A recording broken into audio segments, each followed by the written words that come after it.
Well, hello there, ladies and gentlemen. Exclamation mark Neil. Thank you very much, Neil, for your, 21 months subscription, as well as Iron Drew just before the stream actually started kicking off into top gear, which is obviously why you didn't get the notifications or anything, because they're only available during the actual active streams. So I appreciate that, guys. Thank you very much for your subscriptions this morning. Nice and early. Very much appreciate it. That does actually mean that you will be in the loot drop for Monday. We haven't confirmed a game yet, so we'll get onto that. We'll let you know what that will be on Monday when we take all of your names, we'll put it into a hat, we draw one of you guys out, and we will be able to give you a game. As to what that game is, I'm not too sure. But yes, thank you very much for your subscriptions. You will be active in the loot drop. So, ladies and gentlemen, first of all, this is Ice Cream Uploads. Thank you very much for joining us this Friday morning. It's been our one and only scoop this week. The streams have been spotty, shall we say. It's such a busy period for us at Jelly Media, which is obviously why you haven't been seeing us around on Ice Cream Uploads for the last 2-3 weeks or so. I don't know when it's going to ease up. That's the issue. I've been in the studio this week trying to make some of our new tech work. I'm going to be honest, it's kind of defeated me. It's stressing me out a little bit. I think because I've done so much to it, I think I need a fresh pair of eyes. So hopefully that's something that Graham might be able to help with on Tuesday. Because we've got a load of new tech in there, and audio engineering has not been one of my strong points. Obviously doing audio and visuals, just doing visual stuff and getting things to work that way has been a small strength of mine. But when it comes to audio stuff, I'm not I need it in layman's terms. Like Wavelink for us, fantastic, absolutely adore it. You put all of the channels in, it does it digitally for you to be able to come through. It's amazing. But actually having a physical mixer that has all the audio channels in and stuff like that, and it's kind of defeated me. I've managed to get all of the stuff in it and get it playing through the PC, but then when it's playing through the PC, it's not coming through to the stream. I had a scoop all ready to go yesterday.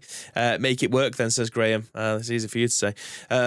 I had it all ready to go, but when I recorded, like, I can get the music to come through. When I press record, I can get all the music to come through. I can get Discord calls to come through. I can get browser audio to come through. All of it sounds great. And then you press, and then you go to the mics and you start talking. There's no audio. I don't understand it. It's do my tits in. We'll get there eventually. Hopefully we'll be able to start giving you streams from the studio very, very soon. Otherwise, the fucker's coming out and we're going back to normal because it's fucking stressing me out. But yeah, apart from that, everything's been going swimmingly. Again, hopefully we'll be able to bring more scoops back to you next week. We will see. Hopefully that will be the case. But enough about all that other stuff. I hope you guys have been good. We'll be going live again tonight with some Call of Duty action. I was considering getting Starfield at some point, but for the sake of 5 days and the limited time that I'll have to play it, it's definitely not worth it. So I'll wait for it to come on Game Pass, and then we'll be able to get some of that goodness going. But we will be some Modern Warfare tonight. Wobbles isn't playing with us, because he is streaming Starfield instead. I think Nietzsche might be around for it, albeit it might be for a short amount of time. So, again, that's tonight's problems. This, right now, is not a problem for us bringing you video game news. That's right. This is The Scoop, the UK's #1 video games podcast, even if we do say so ourselves and we go live. Oh, this is a huge caveat. Each and every single weekday at 10 a.m. ish. I mean, the time's pretty good today. Let's be honest. 5 to 11. Let's go. We'll have a bit of that. However, it's definitely not each and every single weekday at the moment. I'm making no apologies. The work stuff comes first. So yeah, that you can find this podcast on all your favorite social media platforms or all your favorite podcast services, including the likes of Spotify, Amazon Music, iTunes, and Google Play, which no one ever uses. I've checked the stats. I mean, I've had a Google phone for like 2.5 years, but I've always had an Android, barring the 1 year blip that I had iTunes. I don't think I've ever listened to a podcast on Google Play.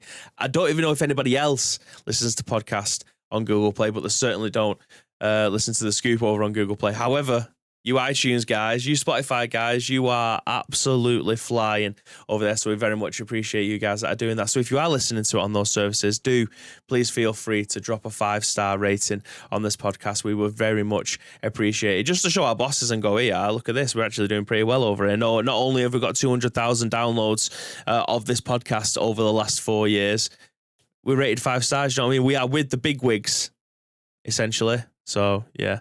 All I'm hearing is excuses and not a can-do attitude. Do you know what? You are absolutely fucking right. You are absolutely right. I don't know what to fucking do with it. Do you know what I mean? This mixing stuff, it can go in the fucking bin for all I care now. It's doing my tits in. So, yeah, it's not excuses. It's a fucking definition at this point. It's doing my head in. So, yeah.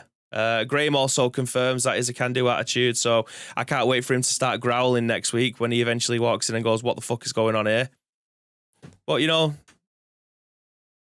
I don't know what I can do at this moment in time. I will begrudgingly go back in and start pressing buttons again and see what happens. To be fair, I actually had to undo all of the stuff that Graham did the week before because he was turning knobs and shit to try and get it to work. Never turned them back. So that was a day of trying to get shit to work, but... Never mind. We'll talk about some video game news, eh? And then we'll play some video games tonight. How's about that? We've got 5 news stories today, including Free Game Friday, so that will be coming later on today. I'm going to be honest, it's not the best free game. It has been quite dire over on the Epic Games stores for the last 3 weeks or so, so I'm looking forward to get involved with some better games that are coming to the platform. But obviously, I wanted to talk about Starfield today, but I haven't played it, so I don't think it would be right for me to be able to try and give a deep dive. I've watched many reviews, I've read many reviews on it, and to be perfectly honest, it just sounds like a normal Bethesda game.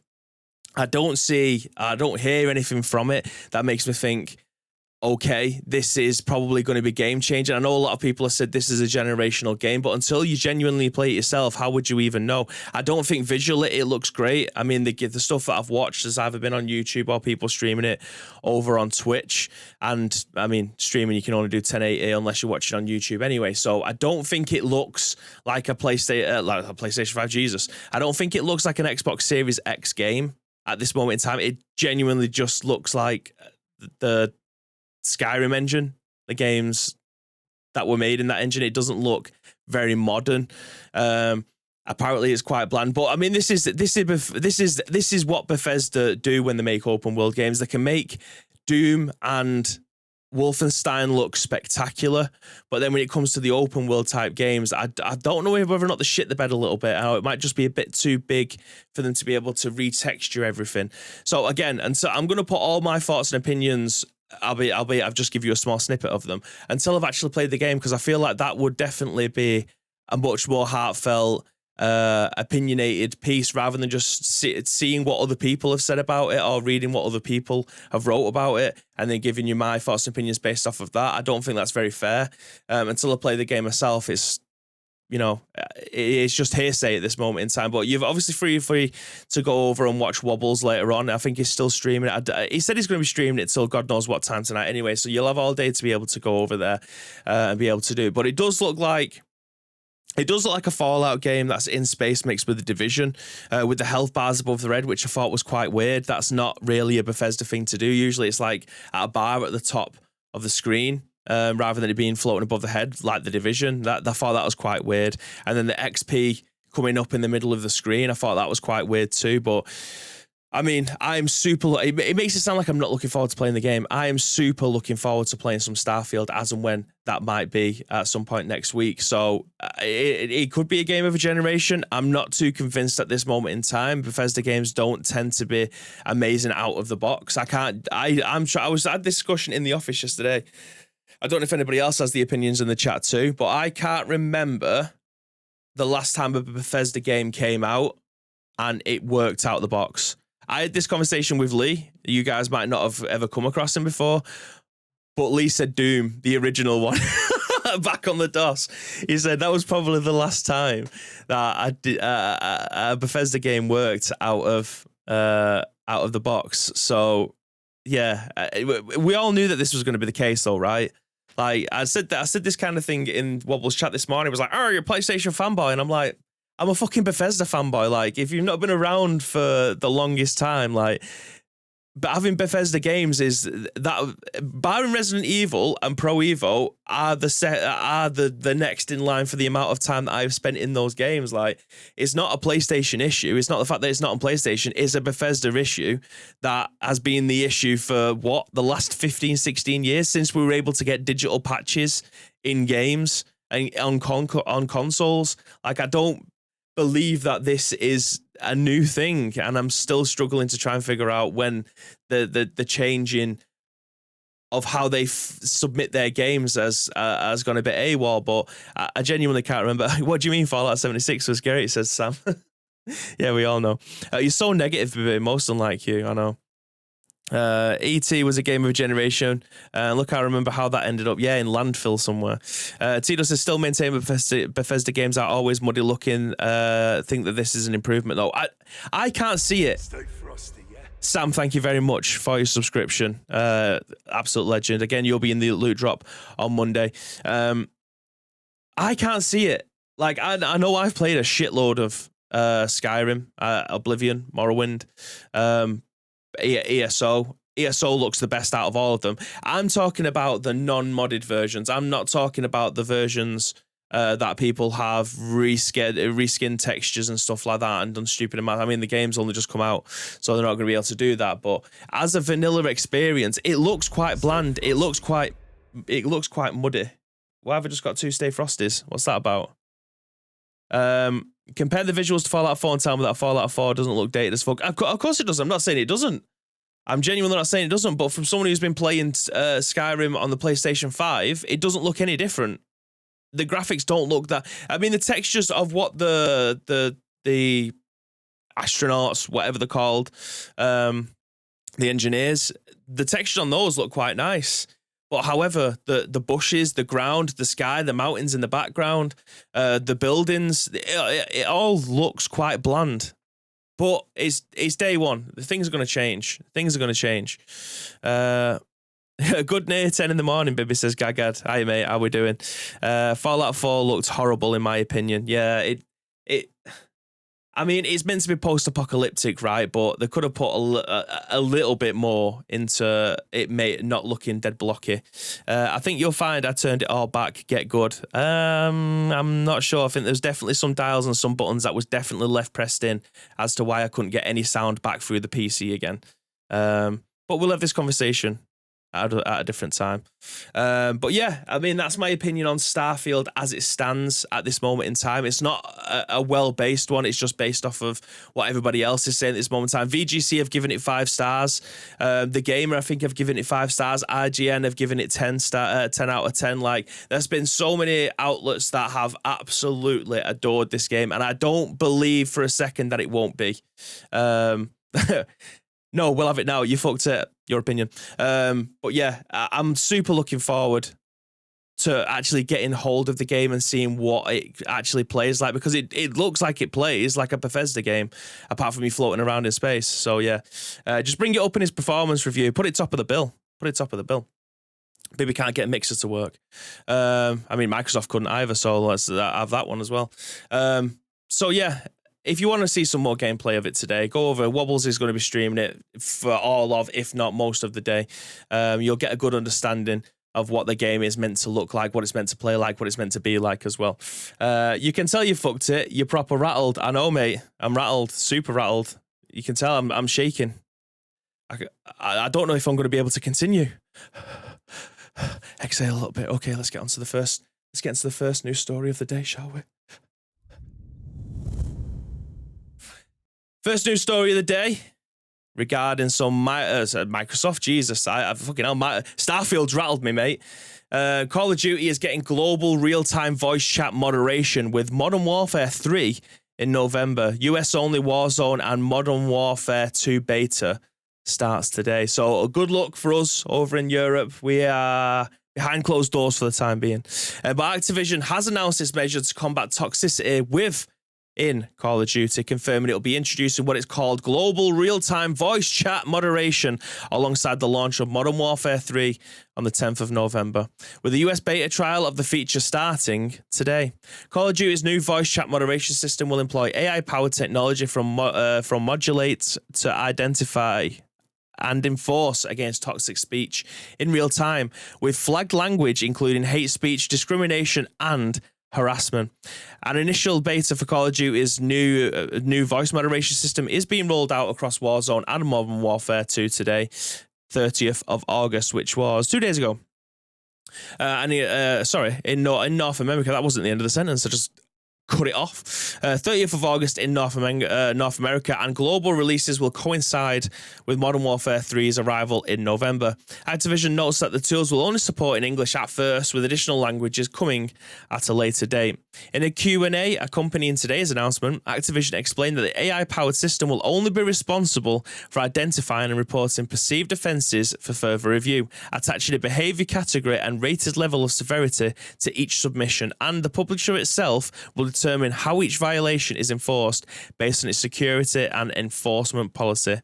It adds the trash talk will be acceptable as long as it doesn't fall within the definition of harmful language outlined in its code of conduct, and notes that the only way to opt out of the new moderation system is to disable the in-game voice chat.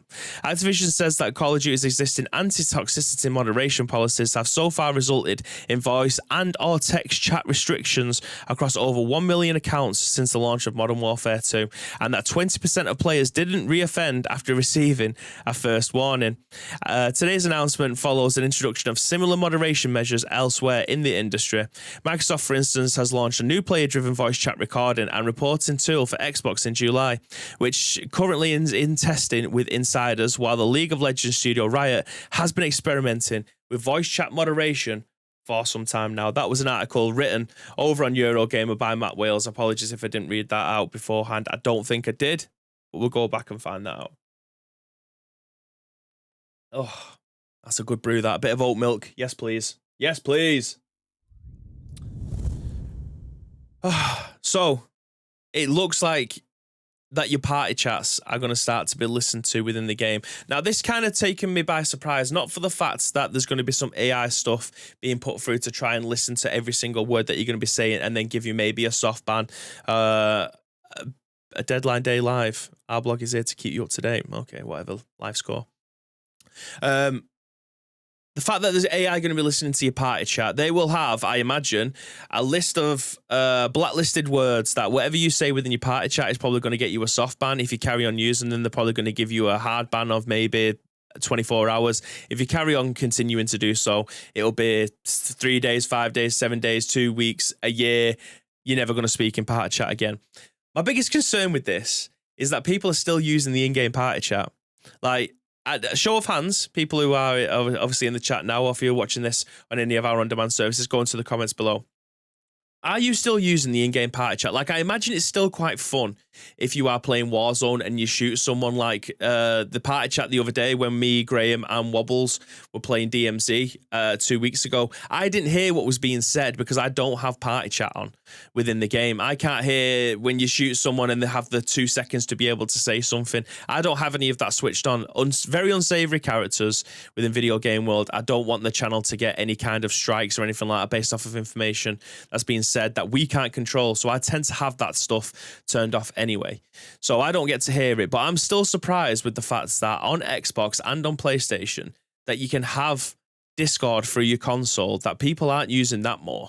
Like, it's a hell of a lot clearer for a start. I don't know why within games it still sounds like you're using a headset from like the 2003 or whatever. It sounds dead tinny.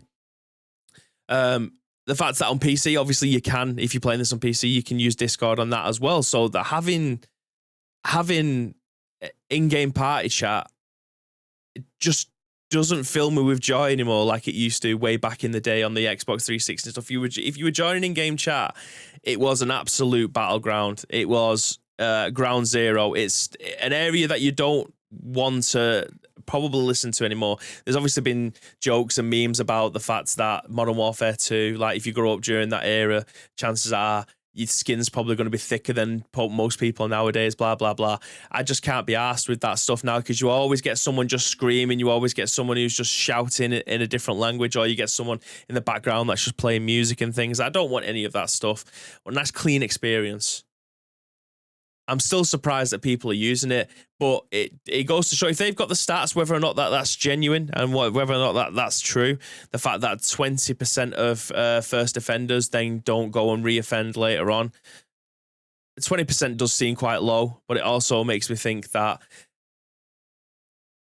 I don't know if this is genuine or not. I don't know if it's genuine, because we're only getting a small snippet of the facts there, or the facts from their side. There's not really any, unless it's been submitted onto social media somewhere or onto a website that have more stats available to them. I don't know whether or not I can take that as gospel, but I don't know what damage this is going to do, or whether or not it's actually going to be of a benefit. That's the only issue I've got with it. But I suppose we'll have to wait and see. If you are still using Party Chat, keep your thoughts and opinions to yourself and just go, good game, well played. Otherwise, you're going to end up getting a ban at some point. Tito, only if he sorts it. If he doesn't, then there won't be one for the performance route. Got you. Oh, please God, don't let me sort it out. I'll just leave it. Fast track my way out there. Tito says Nietzsche will be fine. Fucking no chance it'll be able to understand what he's saying. Yeah, we'll have to start giving him out the books that Graham's got. What you kind of going on about? American software moderating UK banter between friends. That's not going to go well. Again, I think it might just be a case of they've got blacklisted words that shouldn't be said in any capacity. I think they're the ones that are going to be, we'll say, grade A, and then the ones that are below that one. With stuff like this, auto moderation, I mean, there's been loads of instances within like Twitch chat, for instance, over the years where auto moderation it's blocked stuff that you would never ever imagine it wanting to be able to block. Like the spam stuff lets that shit through, but genuine comments, it just blocks it. So auto moderation sometimes bit of a pain in the ass. However, what's the alternative? Millions of staff sat there listening to every single party chat. That's not going to happen. So I suppose that's going to be one thing. Toxic COD lobbies in it. Sam says the glory days. Let's turn up game chat. 12-year-old screaming. Yeah, I don't need it. Genuinely, I don't need it. But it's always someone who's sat next to a speaker as well, who's just playing music. Do you know what I mean? I'm just trying to listen to the voice comms, like say like 2:30 off, and then you have some kid blasting out whatever. I don't know. Gaga says, can you give us an example of 2 or words? Yes. Bibby is a wiener. Booby. Booby. All of those, get them scrapped. Graham would be flagged.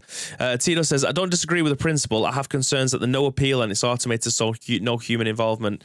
I mean, absolutely bang on. So Grade A is getting banned. Absolutely. Top of the list. He's number 1. He won't be able to log in today. Guaranteed. Won't be able to log in today, even if he wanted to. He's already out of here. They've got his past record. They're like, we're not letting him in. Never again. He hears someone saying, baby's called Booby. And he's just had enough. He's going to go postal. But yeah, we've still got 4 news articles. I mean, this is the dollop. Do you know what I mean? It's just me talking to you guys and getting your thoughts and opinions and stuff. There's no riffing between me and Graham. It's a difficult one-sided conversation sometimes. So we tend to speed through these a little bit faster. So moving on to our very next article with that in mind. This has been written on VGC by Tom Ivan. He goes on to say that a Nintendo Switch OLED Mario Red Edition console has been announced. Like, correct me if I'm wrong, but have we not gone on record on the scoop within the last 12 months saying that there probably won't be another Switch being made because they have Switch 2 is apparently in development now, and Nintendo have come out and said that there'll be no revisions yet. Is a new skin on a console classed as a revision? Because these are going to be mass produced, right? It doesn't seem right to me that this is going to be the case, but anyway, we'll move on. Nintendo has announced that a Switch OLED Mario Red Edition console, confirming an earlier leak that a console will officially be revealed during a Nintendo Direct live stream on Thursday, which was yesterday? No? Oh, it was revealed. Oh, right, okay, got you. Gotcha. It will launch on October 6th, 2 weeks before Super Mario Brothers Wonder, with suggestion retail for $350 for a console that's going to be made redundant in about 18 months. Wow. Anyway, the system is 2 Joy-Con controllers with the Switch dock. All sport the Mario red color. A silhouette design of Mario jumping is included on the back of the dock. Why is it not on the front? Oh, God. This is fucking bizarre. If you're going to change the color palette of it and put a nice little graphic on it, make it the fucking front of the console. Like, this is so weird. Put it on the back, which is going to be pressed up against the wall that no one's ever going to see. Ugh. Anyway, today a 15-minute Nintendo Direct presentation provided an in-depth look at the Super Mario Bros. Wonder ahead of the Switch's release on October 20th. Is this it? Is this all we get? That... You're paying, and this, oh God, I can't cope with this. I can't cope with it. This is why we can't have nice things, Sam. You're absolutely right. What is going on? You can buy the Joy-Cons, right? The Joy-Cons go in price about 50 quid. You can buy a million different colours of them. They've been around forever. The console itself being red, I agree, that's quite unique. This little sticker here, which you could probably buy on eBay for, I am not joking, about 25p, is the seller. Someone's having a fucking laugh over there. Someone is genuinely having a laugh. Do you know what? I can't even be arsed reading the rest of the article. Don't care. They're just going on about the growth of sales and stuff like that. Not arsed. This is bonkers to me.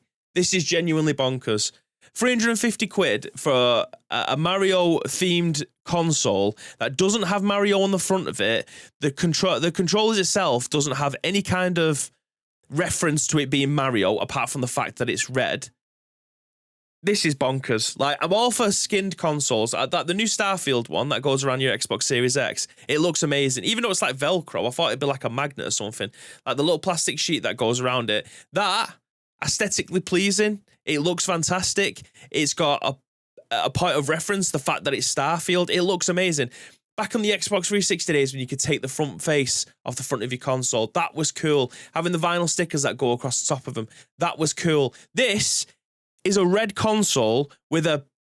What is it? Did I say...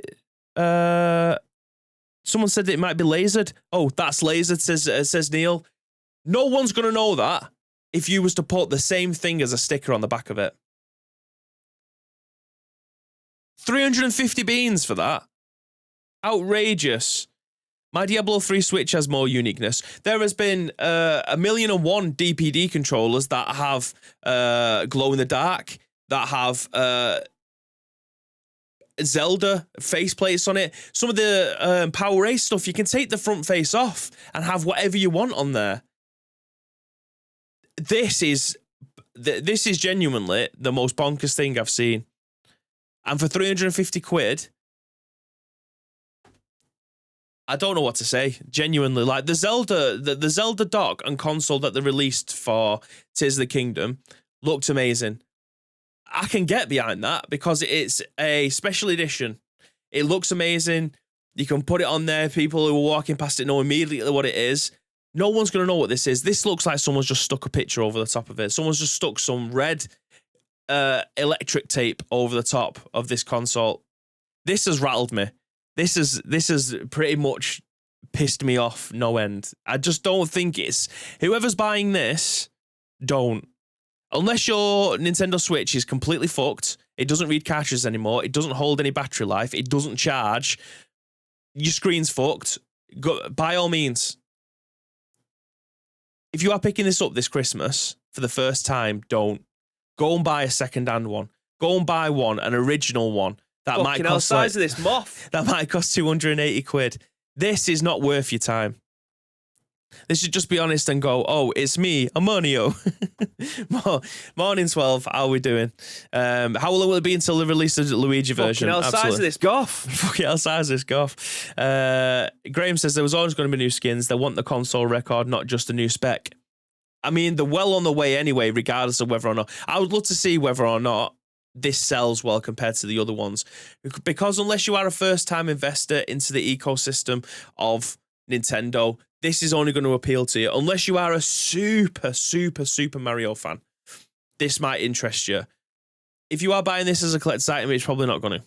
Like, this isn't going to be something that I think, oh my God, I need that. I need that edition. I need that Switch dock. I need those Joy-Cons. Like, the Switch dock and the Joy-Cons are two things that you can buy without the unit, without the most expensive part of that console. So if they just sold those separately, you might have a bet. Do you know what? That is the only way that this would be viable. Buying a new set of Joy-Cons that are just red, fantastic. Everyone always needs Joy-Cons. They are the world's worst controller for stick drift. They'll probably last about 3 months before they are fucking unusable with any kind of game. The Switch dock itself, I mean, I've still got my day one. I don't use it all that often. But when I do, I just drop it in and it works. Disposable. It's probably something that can break easily. You can probably buy another one for about 60 quid. That's okay. But to buy the full unit for the sake of this just feels batshit. It just feels batshit. And for 350 quid, that is a lot of money for this, in my personal opinion. I think it probably could have been something. I know it's a collector's edition, potentially. I know it's a new skin, but I feel like the normal retail price point for this might have been a little bit of a better pill to swallow when it comes to new Mario stuff. It just feels like a cash grab. It does just feel like a cash grab. And I've got no problems in people making money when it comes to stuff like this. However, it's the people who are judge, the people who might end up buying this, because it doesn't look... They could have done more to make this more appealing. Again, if the Switch dock itself would have been lasered, the front of it, to have some form of Mario, even if it was a silhouette or it just being non-color, so that you just get the outline of what Mario is and he's jumping towards a brick or whatever it is, that would be amazing. That would make it so much more appealing. But however, to have the lasering on the back of it, and then for you to be able to actually see the coins, you need to take the back panel off. No one's gonna see it. No one's gonna go, oh my God, is that a Mario? So let me have a look at the back of it. Let me turn it around. Let me unplug everything and let me take the back off it so I can have a look at the coins. It's just not going to happen. It's not pleasing. It's just a fucking waste of money, in my opinion. It feels very low effort. It feels very, very, very low effort. 12 says, back's fucked. Apart from that, I'm great. Oh, what have you done to it? Bit harsh, that. I feel like I've missed something here. I'll tell you what I haven't missed. Fucking 350 quid coming out of my wallet for the world's worst Nintendo Switch. Anyway, moving swiftly on. We've slagged off Xbox. We've slagged off Nintendo. Now it's PlayStation's time. Sony have announced that the PlayStation's September PlayStation Plus Essential Games have been revealed, and it's Saints Row Black Desert. I've never played that, so it's one game that I will actually look forward to playing, and Generation Zero, which I have played on Xbox Game Pass for about 15 minutes, and I kept on dying, so I turned it off. It feels weird, but anyway. Sony Interactive Entertainment has announced that September's 2023's PlayStation Plus Essential Games, confirming a leak next month. The first batch of PlayStation Plus titles will include Volition, of the former studio Volition, and we will actually get onto that in our next news article. Reboot, which was released for consoles and PC in August 2022. Was it that long ago? It was over a year ago. Blimey. It doesn't feel that long ago. September, another PlayStation Plus Essential Games will be Black Desert Traveler Edition and Generation Zero. I mean, we don't really need some more information on these. However, PGA Tour 2K23, Dreams, and Death Store are all still available until September 4th. So if you don't have those games in your catalogue yet, you have until next Tuesday to be able to do so before the games end up getting switched over. So yes, Saints Row, go and pick it up. We had this conversation yesterday over in the Discord. Has always been, as you can see on the screen here, like, it's a 2 out of 5 from VGC. If I was going to trust any outlet and their opinion, it would more often than not be VGC, but I have to disagree with them on this. It isn't by far a terrible game. It's one of the weaker ones in the Saints Row trilogy in terms of open land space, and obviously that review was done when the game came out, and they've had 1,000,001 updates since then. I believe that the Saints Row game is good. It's more than playable. It's fun. That's what a Saints Row game should be. And you guys now have a chance to be able to go and pick that up and get hands on yourself to find out whether or not it is worth your time. Spoiler alert, it is worth your time, in my opinion. Obviously, the Generation Zero touched on.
Oh, it appears that the mic just went off. Did I touch the top of it? I don't know. Maybe I did. I thought it was my fucking earbuds. I don't know. I don't know at what point all of that went and disappeared, but my mic turned itself off. I don't know. Hopefully we should be back now. That was bizarre. But anyway, you guys might have read through it while it was on your screen. I most certainly talked through it and waffled on, but again, I'll touch back on it again. PGA Tour, Dreams, and Death Store, you have until September 4th, next Tuesday, to pick those up. Generation Zero, Saints Row, and then Black Desert will be the games that come in on Tuesday. Stop waving your hands about. I can't. That's how I talk with my hands. I'm one of those guys. But written then over on Eurogamer by Matt Wales again. Saints Row Studio Volition has been closed down effective immediately as part of the Embracer Group are now restructuring. So Volition Games, the studio best known for its work on the Saints Row series, has been closed down effective immediately as part of a parent group the parent company Embracer's Group previously announced that its restructuring program. Volition, which celebrates its 30th anniversary this year, announced that the closure in a statement shared on social media, writing, "This past June's Embracer Group has announced a restructuring program to strengthen and maintain its position as a leader in the video game industry. As part of that program, they evaluated strategic and operational goals and made the difficult decision to close Volition's effective immediately." The statement then adds that Embracer Group is working to provide job assistance to help smooth the transition for our Volition family. I think I've said that 16 different ways here. So there we go. The move is likely to affect around 340 people based on the studio's most recent shared employment figures. Today's news follows a disappointing critical and commercial reception of 2022's developed Saints Row reboot, which Embracer admitted did not meet the full expectations and left fanbase particularly polarized. In a financial update shared last November, soon after it announced that Volition would become part of the Borderlands developer Gearbox. Since then, Embracer has faced financial challenges, which is partly blamed on Saints Row's poor reception, leading to the announcement that it would be embarking on a comprehensive restructuring program involving studio closures and job cuts over in June. Embracer has also previously planned to focus its Lord of the Rings and Hobbit licenses in very significant fashion to improve its video game business. Incredibly sad news.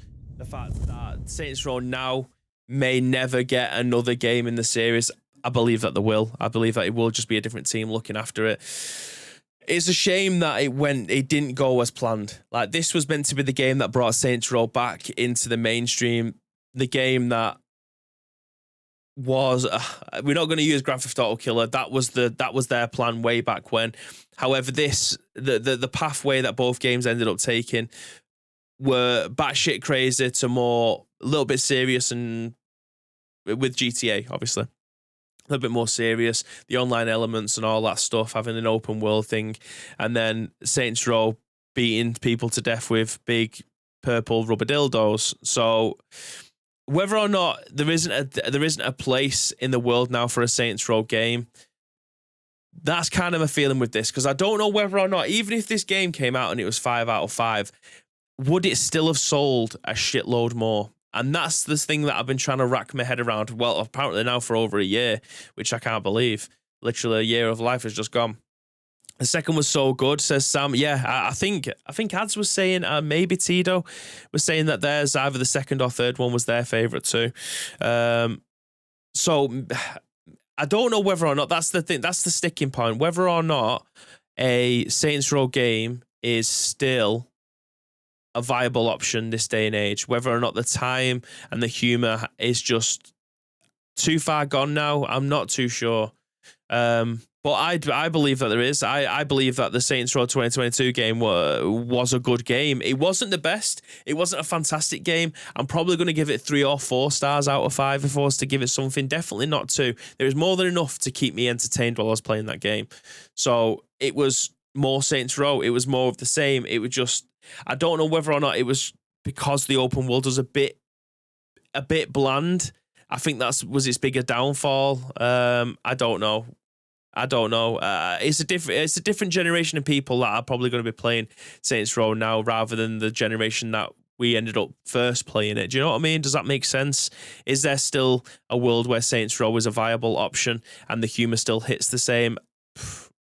I don't know. And I feel like that has definitely played into this. I also think that when the game came out, the media storm around it, and I'm not going to say similar to what's happening now, with Starfield, and most certainly it happened with Cyberpunk, but rather than people actually playing it, there was definitely taking inspiration from what their trusted sources, I imagine, rather than just normal YouTube videos, and they were saying it wasn't very good, therefore they didn't end up playing it or picking it up themselves, which is, if that's how you usually end up taking on your media and making your judgment, absolutely. You can't go out now and just spend £70 on 6 games on payday. Like, it's just way too expensive as a hobby. I mean, it's with the times. It's definitely with the times. We've been snacking on £50 games for way too long. Do I agree with a £20 price hike? Absolutely not. But I understand why it's necessary nowadays. But you can't just hope for a decent game with £70 nowadays. It's weird. You can't take a gamble on the game being half decent for Twitter for £70. So I understand why people might end up taking somebody's word. I mean, we've sold games based off of our streams and what we've said, so it's very hypocritical of me to say don't listen to people when it comes to making game judgments, because that is more often than not how most people find and want to find out about these games, using other people's opinions, whether or not we've had early access and we've told you guys about it, whether or not it's something that we've been supplied by a video game company on the day of launch and said, can you stream this for us? All of these things we have done in the past, and we've obviously been very open about it. I feel like we're very honest with how we end up critiquing video games. It's usually well structured enough to be able to give a decent enough opinion. We've spent enough time with it to give a decent enough opinion of the topic that we've been able to go with. And I agree with a lot of people saying, do you know what? It might not be for me. It's not worth £70. I will pick it up when it's worth £30 or £40.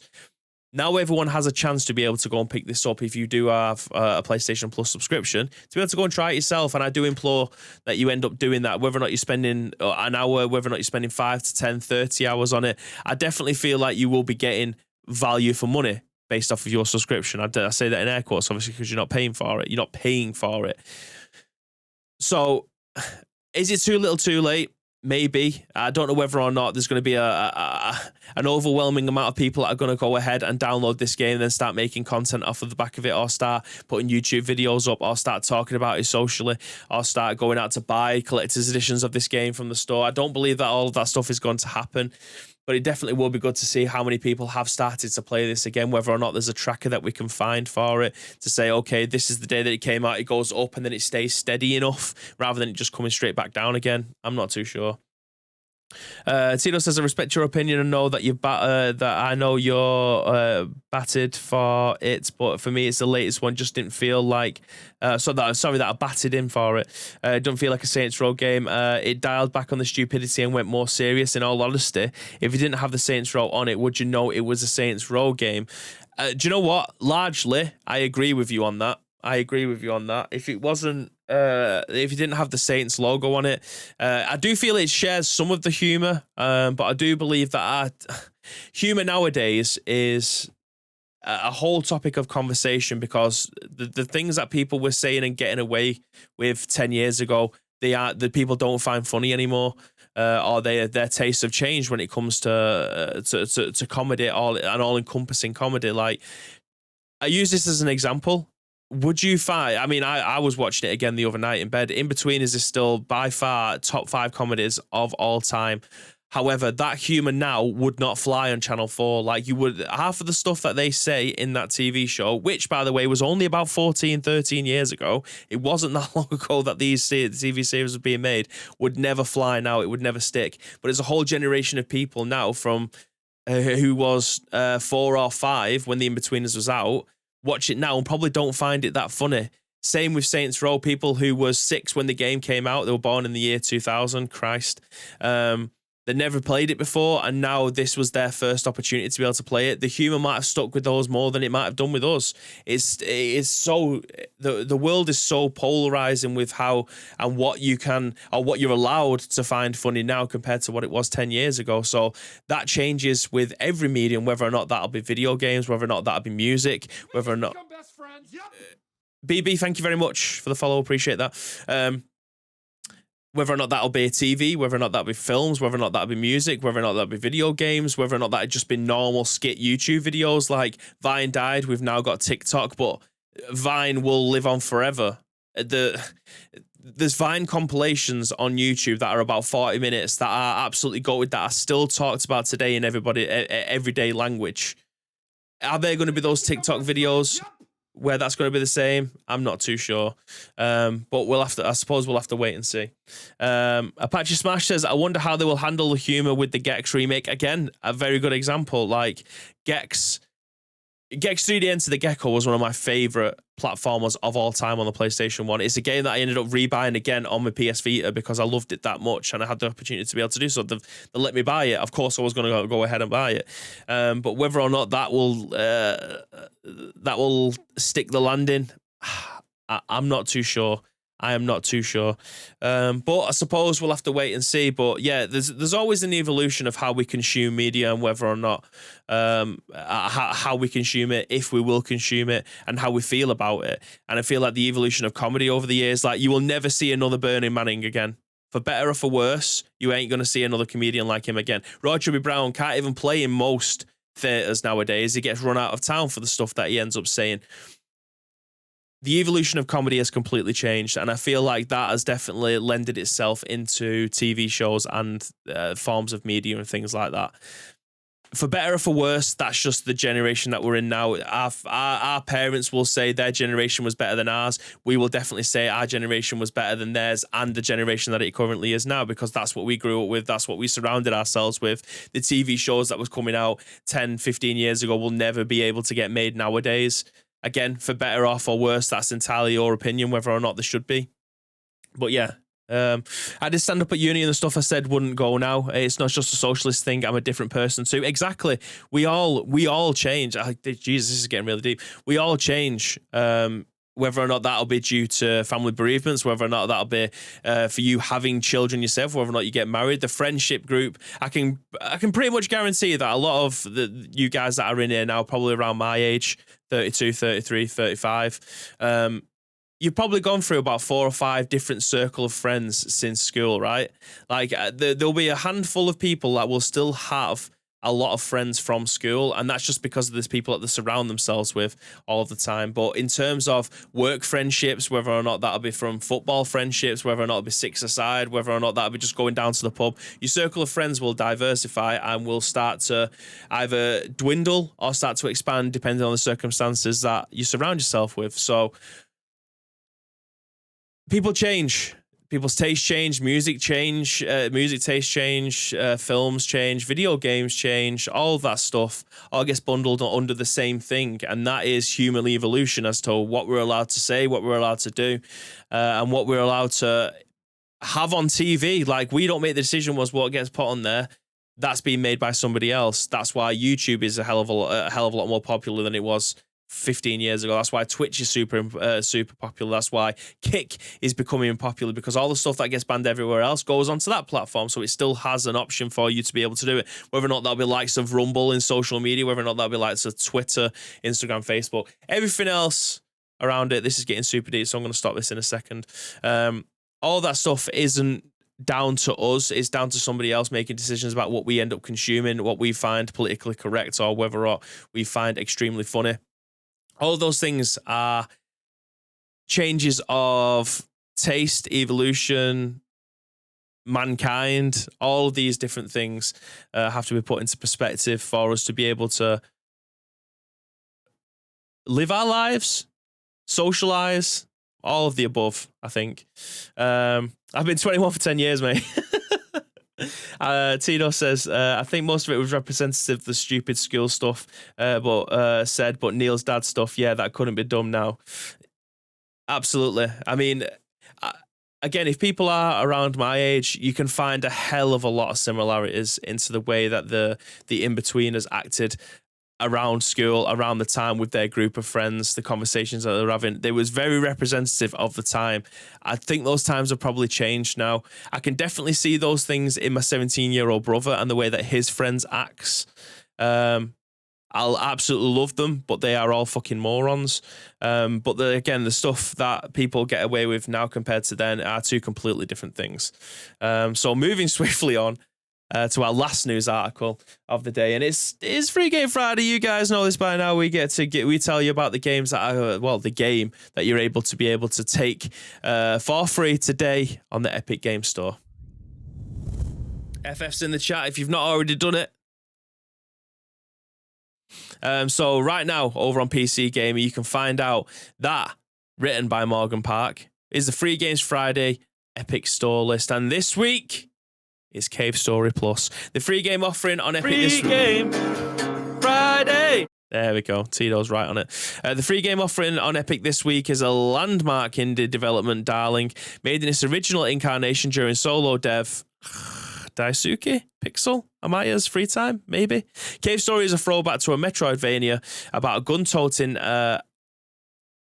amnesiac robot boy named Quest. You'll level up your weapons as you shoot your way through mystery of Quest Pass, and every hit you take will knock off some of your precious gun experience points. Everyone hates losing gun experience points, right? It didn't have right at the end of it, but I feel like it definitely should have been added. Last week, if you missed it, it was Homeworld Desert of Karak. And then next week, it's going to be Spelldrifter. Don't know what that is. We're not going to find out now. We'll wait until next week for that.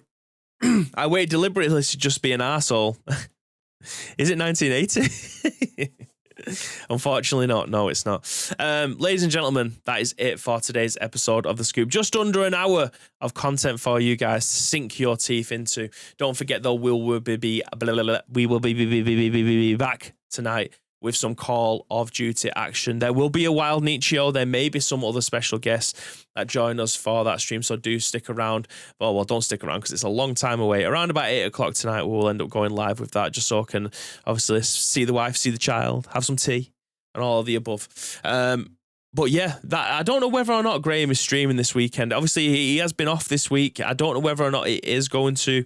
But obviously, stick around. There's obviously many different ways that you can find. But for getting in the Discord is definitely your best way, because obviously the chat doesn't stop when the stream stops. Our Discord is always active. Every second of the day, pretty much. So again, appreciate you guys that are already in there. But if you are watching or listening to this on any other podcast services, thank you very much for joining. Please do obviously follow the channel. Please do rate us 5 stars if you want any of those things. If you are watching this on demand services, go into the description below. All the links that you require will be listed to all of our social platforms. But if you want to help shape the several shows that we're going to end up doing next week, there is 2 ways that you can do so. First of all, find us on social media. It is at Ice Cream Muttles across all major social media platforms, or alternatively, get involved with our Discord. Again, links are in the chat. Links are also in the description below. So yeah, do stick around. I'll send you over to one of our friends. It's probably going to be Wobbles, because I know that he is no stream now. So Graham isn't going to be streaming this weekend. He is doing family things. So yeah, I'm going to send you over to Wobbles. We'll be back tonight. I did mention in the Discord that I'm going to be taking my phone with me on Sunday. It is going to be my re-debut playing for AFC Stockport this year. I think I'm going to take my tripod. I don't know what the weather's going to look like, but I also don't know what. I had to sign a waiver for the club to be able to record and take pictures of the day. Not just because they're doing news bulletins of me coming back. I mean, I know I'm popular, but I'm not that popular. But I don't know whether or not I'll be able to for the other team. So that might be sort of conversation that I need to have. I don't know whether or not you're just allowed to film it without permission. I'll have the conversation. But what I did say was I'll put it onto the Discord. So if you go into our Discord, there's a Misk Media section there.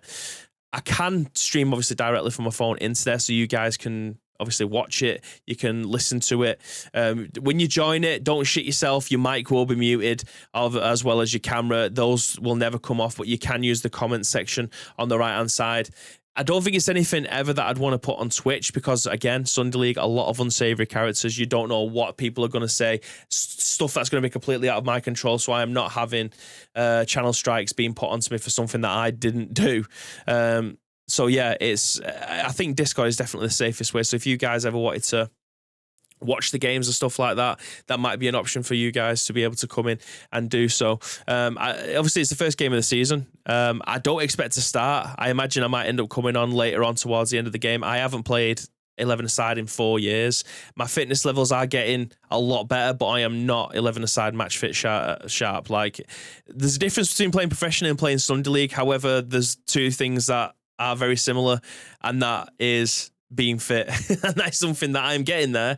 I'm just not match fit yet, so I don't expect to be playing many more minutes than maybe half an hour or so. So the camera will just be put into the corner. You probably aren't going to see me on the pitch. You might end up seeing me on the sideline in a little chair or something. I don't know, but we'll have to wait and see. It might be something that's exciting. It might just be proper dog shit and raining, and I just think it's just not worth risking my phone getting smashed up, robbed, or getting rained on. So I suppose we'll have to wait and see. But if that's something you guys obviously wanted to see in the future, that might be something that we can arrange, providing that we have permission to be able to do so, because it is going to be filming on a pitch with a load of blokes, a lot, probably family members. Quite a lot of family end up coming to it, and a lot of kids that are going to be on the sideline. So I don't know whether or not it would be a good idea.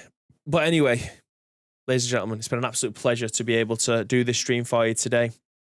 As always, there's one thing that we want you to do, my friends, and that is to stay frosty.